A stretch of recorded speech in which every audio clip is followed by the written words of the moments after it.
Туркт хүний 8 дуртах шахсан нь.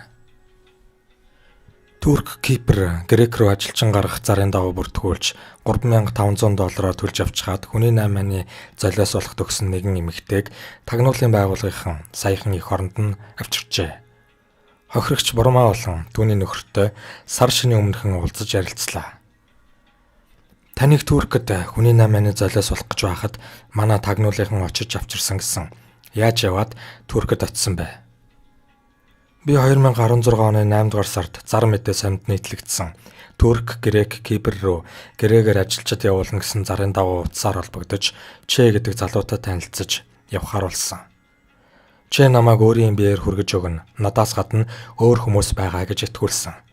Тэрээр Туркд хүргэж өгөөд ахтайгаа уулзуулж ажилд оруулж өгнө гэж байсан. Гэтэл энэ бүхэн шал худлаа байсныг сүүлд мэдсэн. Че намайг хүргэж өгөөгүй. Би хэл мэдэхгүй тул харь оронд ганцаараа амаараа шороо өмхөд үхэх шахсан юм. Че мөнгийг чинь авчгаад яагаад хүргэж өгөөгүй юм бэ? Цаашаа яаж ганцаараа яв? Че анх эндээс шууд онгоцоор явна гэж байсан ч онгоц бүтэхгүй боллоо гэд замын өд хүртэл галт тэргээр хүргэж өгсөн. Уг нь Турк, Грек, Кипр хүргэж өгнө гэд $3,500 авсан. Гэтэл түүний бичиг баримт зөрчилтөөгээд замын үдийн хэл гайлынханд саатуулагдаж намайг цааш нь нэг өвөр Монголыг дагуулж явуулсан. Тэр хүн нь намайг Бээжингийн онгоцны буудалд хүргээд Туркийн онгоцны тийз авч өгөөд орхиод явсан. Би тэнд ганцаараа хэлж мэдэхгүй нислэг эхлэх цагийг хүлээж байгаад онгоц сууж Туркт очсон. Гэтэл намайг тосч авах ёстой Чегийн ах гээ гэдэг хүн ирдэггүй. Дохио зангаагаар туркуудад ойлгуулж байж Гээтэй уцаар ярьж 4 цагийн дараа тэр ирж намайг цааш авч явсан. Гээ намайг дагуулan Мерси гэдэг аралд хүргэсэн. Тэндээс Кипр руу гаргана гэсэн ч халууны удирдал нь эхэлсэн. Ажилд олдохгүйгээд цугтаасан. Би эндээс жуулчны 14 хоногийн визтэй явсан болохоор зочид худалд нь 1 сар ажиллаад гудамжинд гарсан. Учир нь визгүй хүн ажил олдгүй хуйлтай юм билээ. Улмаар амьдарч байсан байрнаасаа ч хөөгдсөн. Уг байрны нэг өрөөнд 5 эмэгтэй амьдардаг. Халуунд ховцсаач тайлах эрх байхгүй. Учир нь лалын шашин дооронд эмэгтэй хүн задгаа хувцастай явж болохгүй юм билээ. Тэгээд хамт амьдарч байсан 5 эмэгтэй хамт нэг орон дээр бүтэн сар байсан да. Юу болсон талаараа гээд уцаар ярьж хэлсэн чинь чи наана 7 хоног аргалж бай. Надад хэцүү байна. Хэд хоногоос чамайг пакистанчууд хилээр гаргана гэд уцаа талсан. Би тэр зочдуудад 1 сар ажиллаад 980 лирийн цалин авсан. Туркийн 1 лир нь манай 1 төгрөгтэй ханшин ойролцоо юм шиг байна лээ. Уг нь намайг Монголоос явхад сарын хамгийн доод цалин нь €700. Тэгээд цагаачлалын албанд бүртгүүлж өгнө гэсэн. Гэтэл ямар ч тийм зүйл байхгүй. Энд анх бидэнтэй уулзахдаа чинь бид олон жил Турк, Кипр, Грек руу хүн зуучлж байна. Удахгүй офистой болно гэж байсан ч бүгд худал байсан. Тэгэд Грек руу ч гарч чадаагүй эцтэй чи Туркийн шоронд орсон хэрэггүй. Чегийн ах гээ намайг чи төр хүлээж бай. Чамайг пакистанчууд хилд дагуулж өгнө. Би мөнгөгүй болчихлоо. Чи өөрийнхөө мөнгөөр гаргаж уцаар ярьснаас хойш сураггүй болсон. Тэгэд пакистанчуудтай хамт хил гарах гэж яваад баригдаж Туркийн шоронд 4 сар шахам хоригдож байгаад эх орондоо ирлээ. Би хэл мэдэхгүй зэрэгцээ. Пакистанчуудыг дагаад хил гарчихсан бол өдийд хүний 8-ны золиос олчихсан байх юм билүү. Хэрэг хүний 8-ны золиос болсон бол би яаж чадахгүй шүү дээ. Турк оронд байх хугацаанд чар гэрийнхэнтэйгээ яаж холбогдож байв? Би гар утасныхаа гадаад ашиглах үйлчилгээг идэвхжүүлээд 2012 оны 9 дугаар сарын 7-нд явсан юм. Энэ үйлчилгээг ашиглаж нөхөртөөгөө ээж аавтайгаа холбогдож байлаа. Тэгээд хил гарах гэж яваад баригдсныхаа ар гэрийнхэндээ мэдгдээд утсаа хураалгасан. Намайг визгүй явсан гэж саатуулсан. Шоронд орчхоод хаашаа чамтгаа мэдгүй хэцүү байсан. Шоронд нь маш хэцүү хүнд байсан. Бямб ням гарагтал дахианы махуг нь босод үед идэхэд ой готмаар хоол өгдөг юм билээ. Өглөөний цайнд нэг жижиг талах хүүт устай л өгдөг. Тентхийн шоронд нэг монгол залуу, нэг хүүхэн байсан. Залууг нь сая нааш нь авчирсан. Хүүхнийг нь хил гарах гэж байсан пакистанчуудыг нь заалгана гэд аваад үлдсэн. Тэр шоронд нь эмчийн хяналт гэж байхгүй. Би астам арсны харшилтай. Халуун оронд өвчин сэтэрч гар хагараад арах ядахтаа өглөөний цайнд өгсөн цөцгийн тосыг нь гартаа түрхэж байлаа. Нөхөр маань хувийн хяналтын байгууллагад хандсанаар би Монголд ирлээ. Түүний нөхөр ээтэй ярилцлаа. Би өнгөрсөн оны 12 дугаар сард хан улд дүүргийн цагдаагийн хэлцэд хандан эхнэрээ Туркид хоригдож байгаа талаар мэдүүлсэн. Тус хэлтсийн байцаагч Ахмад Мясуранд өргөдөл бүрдүүлэх ёстой бусад материалыг нь бүгдийг нь өгч анх зуучилсан чекч зааж өгсөн. Ахмад Мясуран 5 хоногийн дотор шийднэ гэсэн ч гэмт хэргийн бүрэлдэхүүнгүй, эрүүгийн хэрэг үүсгэх шалтгаан байхгүйгээд хэргийг хаасан. Би дараа нь гадаад харилцааны яам, эрүүгийн цагдаагийн газрын төлөөлөгч Эрдэнэбат болон Хүйсийн тэгш эрхийн төвд хүртэл хандсан. Гэтэл эрүүгийн цагдаагийн газрын төлөөлөгч Эрдэнэбат ямар ч хариу өгөлгүй ээлжийн амралтаа аваад явчихсан байсан. Өчигдөр Эрдэнэбаттай утсаар холбогдоход Туркээс хариу ирээгүй байна. Ирэх баасан гарагт ямар нэгэн хариу өгье гэж хэлсэн. Чэтэй та уулзсан уу? Тэр хүн эхнэрийн талаар танд юу гэж ярьж байх юм? Би эрүүгийн хэргийг хаах шалтгаан байхгүй гэж үзээд чэтэй нүүрэлдүүлж өгөөч гэж хан уул дүүргийн цагдаагийн хэлцээ Ахмад Мясуранд хэлж байсан. Гэвч тэгээгүй.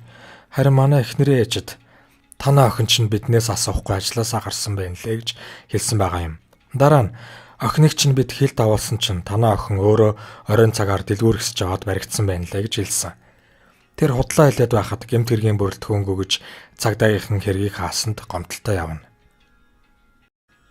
Сингапурын шоронд шуугуулж аваа Монголын сүүл ачт. Монголын халаас соёлогчид дээд доод дунд гэсэн 3 том давхаргаас тогтдог. Доод зэнтааны урт гартнууд эх орондоо бусдын халаас цөнх рүү гар дүрэн амь зуудаг бол дунд давхарга нь Хятад улсын том хотуудын захаар бодлон хийж явна. Харин 3 дахь давхарга нь баруун Европ, зүүн өмнөд Азийг бужигнуулж байгаач. Тэднээс Оросгой хуйга, Эрүү оюуна, мах мандахын бүлэглэл Хонконг, Тайванаас зүгтаач одоо Сингапурт бөгж эхэлсэн тухай эрүүгийн цагдаагийн газрын их сурвалж ярьсан юм. Улаанбаатарт гинэн туулаануудын халаас суйлан гараагаа эхэлсэн залуус хэдэн төгрөг хураагаад бүлэглэл байгуулан Хятад руу гардаг.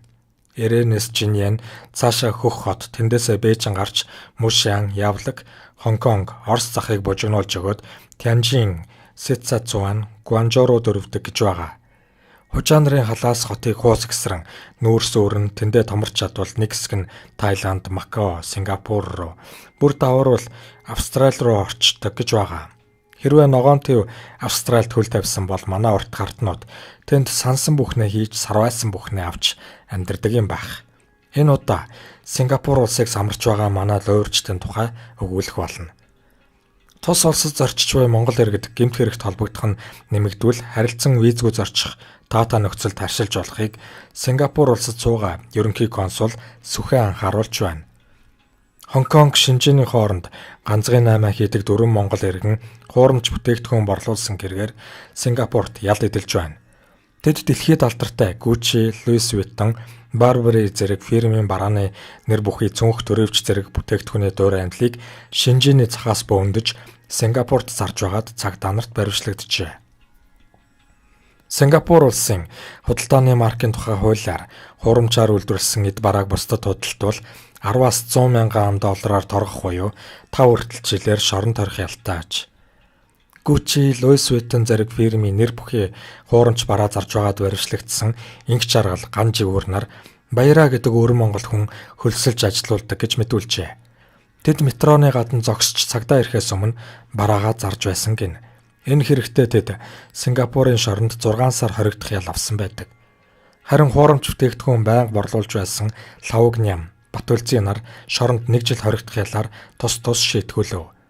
Монголчууд хуурамч бүтээгдэхүүн борлуулсан хэрэгээр ял эдэлж буй анхны тохиолдол биш бөгөөд өмнө нь Монгол иргэд энэ төрлийн гэмт хэрэгт удаа дараа холбогдож байжээ.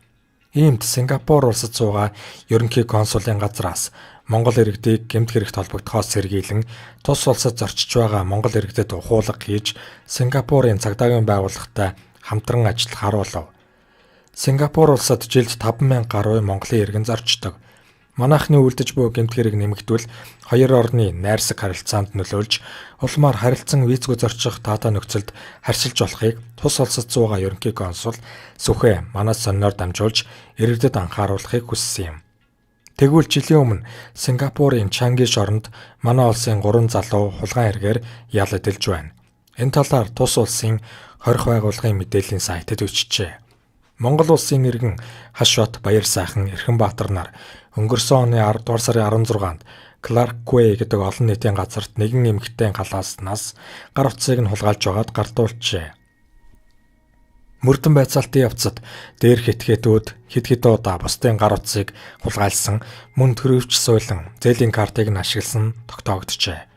Халаас суулгачид мөрдөн байцаалтанд мэдүүлэхтэй.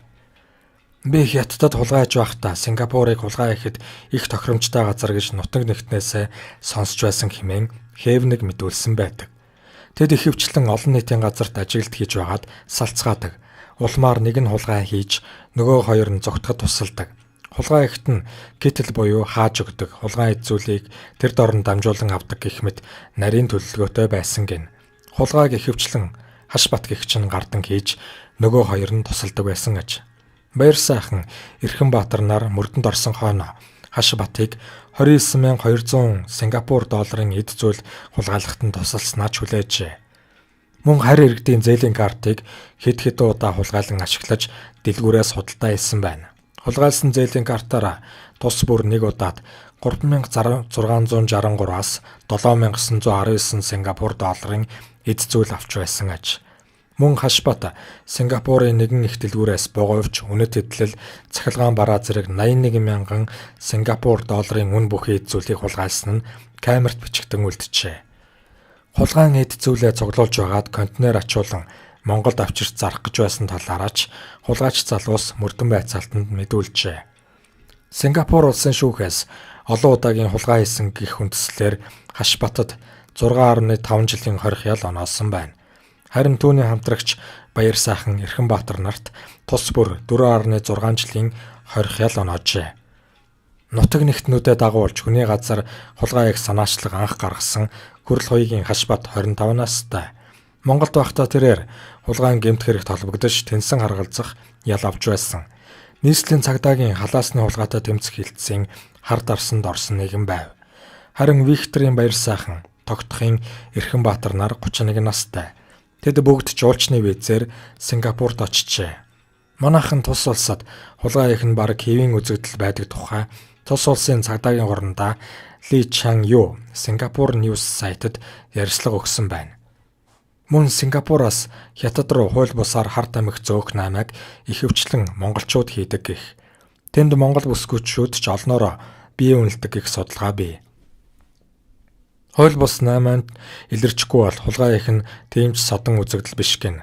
Гадаад улсад амьдарч байгаа монголчуудаас Сингапурт гэмт хэрэгт холбогдох нь хамгийн их байдаг. Сингапурын хууль хяналтын байгууллага монголчуудыг ихэвчлэн хэдэн сараар хорих ял оноогоод эх орон руу нь явуулдаг гэсэн өрөөсгөл ойлголт манай урт гартнуудад байдаг бололтой. Хэрэг дээрээ тийм биш. Сингапурт хар тамхины наймаа хийсэн хэрэгэлсэн хүнд шууд цаазын ял оноодог. Эрүүгийн хуулийн чанга мөн зүүн өмнөд Азад Сингапурын чангийн хорих нь алдартай хатуу дэглэм диктатуртай шорон юмсан ч. Хэдхэн сарын өмнө бас л Сингапурын цагдаагийн албаны албан ёсны веб хуудаснаа хулгай хийсэн 4 монгол залуу нэг бүсгүйг баривчилж шалгалж байгаа тухай нийтлэл гарчээ. Тэд энэ мэдээгээ Facebook хуудаснаа тавьж нийтлэл доор нь 200 тулгайч монголчуудыг мөрдөн шоронд хашрааж байгаа талаар дурджээ. Өнгөрсөн 7 дугаар сарын 26-наас 30-ны өдрүүдэд Сингапурын Сентоза арлын олон иргэд карта хулгайд алдсан талаар цагдаад мэдэгдсэн байна. Цагдаагийн байгууллага гомдлын дагуу гүйцэтгэх ажиллагаа явуулж 24-аас 34 насны 4 монгол залууг хулгай заллингийн хэрэгээр баривчилжээ. 5 монгол иргэнийг Сингапураас гарах гэж байхад баривчилсан бөгөөд мөрдлөнгийн явцад нугсан зээлийн олон картаараа худалдаа хийсэн тогтоогдож Тэшнээс нь хулгай заллингийн мөнгөөр авсан эд зүйлс олдсон байна. Тэднийг 7 дугаар сарын 26-ны өдөр буюу лав гарагт цагдан хорж эрүүгийн хуулийн 224 дугаар бүлгийн 34, 420 дугаар хэсэгт заасны дагуу яллана гэж мөрдөн байцаагч нь тус сайтад ярьжээ. Хэрвээ тэд хохирлоо төлж чадахгүй бол доод тал нь 10 жилийн хорих ял авах аж. Сингапур тулгай хийж монголчуудын нэр хүндийг онгож байгаа олон лоо урьдчдыг цааш нь нэрлэж болно. Сингапурын казинод дурлсан газрын баячууд Сентоза аралд цугладаг. Энэ арлын Чангийн онгоцны буудлаас олон монгол залуус хулгай эргээр баригдаж шоронлуу нь маршилж байсан. Ялангуяа төлбөрийн карт хулгайлах нь манай халаас суйль ажтын ганц чаддаг ажил нь гин.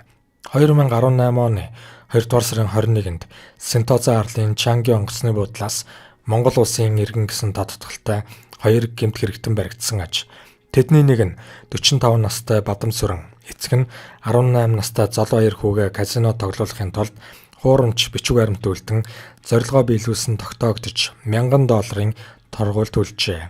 Бас 2018 оны 12 дугаар сарын 17-нд Сентосагийн Чанги онгоцны буудалд 2 монгол залуу хулгай хийгээд баригдсан тухай гадаад хэргийн яамд мэдэгджээ. Нэрээ хэлхийг хүсээгүй энэ гих залуу Сингапурт олон удаа хулгай хийж яваад тэдний эрүүгийн хуулийн 224-р зүйлээр 3 жилийн хорих ял аваад Чангигийн шоронд орсон гин. Энийг тус хориход очиход нэг ч монгол хүн байсангүй. Сингапурын Straits Settlements годамжинд орших Чанги шорон нь 1936 онд Английн гяндан хорихын загвараар барьсан. Хорихын ахуй нөхцөлийн хувьд маш хүнд, ганцаарчлан хорих өрөөнүүдтэй, агаар жуулт байхгүй, бохир заван орчин огтно. Монголын ямар ч төсвөр төвчээртэй аавын хүү Сингапурын энэхүү шоронд ороод амархан майлаад гардаг. Учир нь Чанги хорих бол 35-аас 45 км-ийн халуун. Ийм халуунд монгол хүн унтах нь бөөхөл удаан сууж чадахгүй. Хэд хоногийн дараа шоронд нь орсон энэ халуунаас болж хамаг биеэр нь улаан толбо гарч сарын дараа эдээ бээрэндээ баригдан хөдөлж чадхаа байсан гэдэг. Нийт 3000 хоригдол байдаг энэхүү шоронд нутгийнхан Малайз, Хятад, цагаан арьстнууд гэсэн 4 бүлэгт хуваагддаг. Малайзын бүлэгт Иран, Араб гээд ислам шашин нэгтэй улсын иргэд нэгтждэг. Тиймээс Вьетнам, Лаос монголчууд нинжа болдог аж. Дээр нь Зүүн Азийн ирчүүдийн ихэнх нь ижил хүйстнээ сонирхдог гомочууд болохоор Сингапурын шоронд ядарсан нэгнийгээ чадaltaй хоригдол эмнэлхийг зөвшөөрдөг. Нэг үгээр хүү нэгдлийг ёсыг баримталсан хэцүүхэн шорог байдаг тухай энэ нин үгүй хуучлав.